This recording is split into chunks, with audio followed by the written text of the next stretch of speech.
Момбор шимэт 12.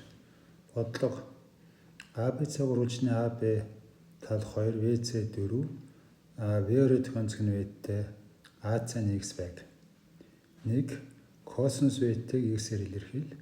2. ABC гурвалжны талбайн хамгийн их утгыг ол, энэ үедх X-ийн утгыг ол гэсэн юм бодлого байна. За энэ бодлогын үйлбэрийг аваад үзвэл өгсөн зүйлүүдийг аргалзаад мэддгээс мэддгүй болох тухай хэрэгцүүлж бодоход бол энэ бодлогыг косинусын теоремоор бодож болохоор байна. Үүнээс гадна талбайг хоёр тал хооронд онцгийн синусаар илэрхийлдэг томьёог ашиглаж болох байцаар эхлээд бидэнд төсөөлөгдөнө. За нэгдүгээр хэсгийг косинус Vтийг X-ээр илэрхийл гэдэг энэ даалгаврыг үүсгэхийн тулд бид косинусын теоремыг AC талыг олох утгаар бичье. За энэ бичиж харуулсан байна. Эндээс бол өгсөн зүйлүүдийг орлуулвал юм болно. За эндээс косинус Vтийг болоод бичвэл косинус Vтэй бол 20-ны X квадрат бах нь 16 гэсэн энэ байдлаар илэрхийлэгдэнэ.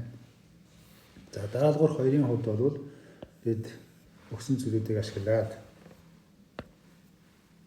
гурвалжны талбайг өчвөл ABC гурвалжны талбай бол AB-г үржих нь VC, хуваах нь 2 синус үржих нь синус Vтэй гэдэг энэ томьёогоор шууд бичигдэнэ. За энэ бол цаанаа цаагаараа юу болж байгааг түүхээр гурвалжны талбай бол өндрийг үржих нь суур, энэ өнцгийг авах бета гэж тэмдэглэвэл А үржих нь А хуваах нь 2 гэдэг гурвалжны талбай. Энэ дээрээ бид нэр синусын теоремоор болоод бичих юм бол 2 үржих нь синус альфа гэдэг ийм томьёотыг. За энийг бид нэр синусын тодорхойлолт, косинусын тодорхойлолт үзсэн дараа нэг гаргадаг.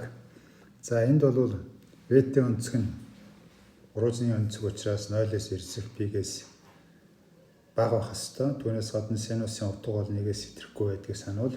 ABC гурвалжны талбай бол 4-ээс хэтрэхгүй гэж гарч байна. За энэ тэнцэлтэй өрхөө гэдэг асуудал гарч байна.